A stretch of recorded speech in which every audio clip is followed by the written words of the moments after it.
तर ज्याला ही बटाटा खूप जास्त आवडत असेल ना, त्याला ही रेसिपी नक्की आवडेल. याला काय म्हणतात मला माहीत नाही, पण बटाट्याने खूप टेस्टी अशी रेसिपी बनवू शकतो आपण. याला फरसाणसुद्धा बोलू शकतो, जे इन्स्टंट बनतं. आणि कोणी पाहुणे वगैरे आले ना, इव्हिनिंगला कोणाला स्नॅक लागत असेल ना, तर परफेक्ट फक्त 5-7 मिनटात बनणारा, जसं टाईम न वेस्ट करणारा, जसं सामान न लागणारा, खूप कमी सामानात बनतो आणि खूप झटपट बनतो, लागायला एक नंबर लागतो. तर एकदा नक्की ट्राय करा. तर त्यासाठी ना बटाटे घ्यायचे. मी 4 बटाटे घेतले, त्याने पण भरपूर होतं बरं का.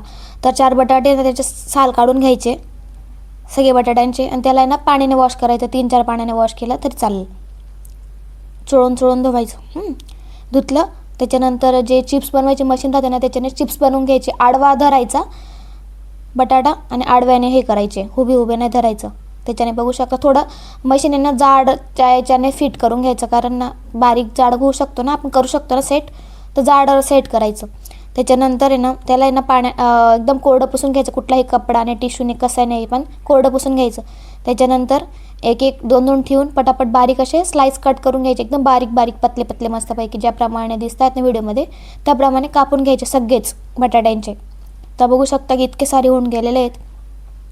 तर मस्त आहे ना, मी गरम तेल करायला ठेवलं होतं. छान असं कडकडीत तेल गरम झालेलं आहे.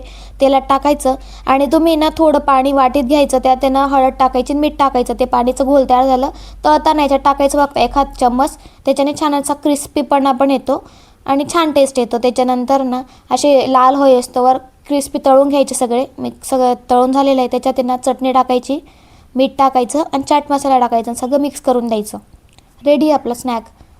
लागायला एकदम खतरनाक भारी लागतो बरं का. मला खूप जास्त आवडतं, तुमच्या घरात पण आवडेल. नक्की ट्राय करा.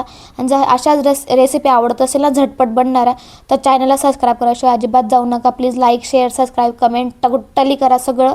आणि तुमच्या फ्रेंड्सला पण सांगा चॅनलला सबस्क्राईब करायला. मी अशाच इझी रेसिपी तुमच्यासोबत हमेशा शेअर करत राहीन. नक्की करत राहीन. फक्त सबस्क्राईब कराशिवाय अजिबात जाऊ नका. चला भेटू आपण नेक्स्ट रेसिपीमध्ये. Tata, bye bye.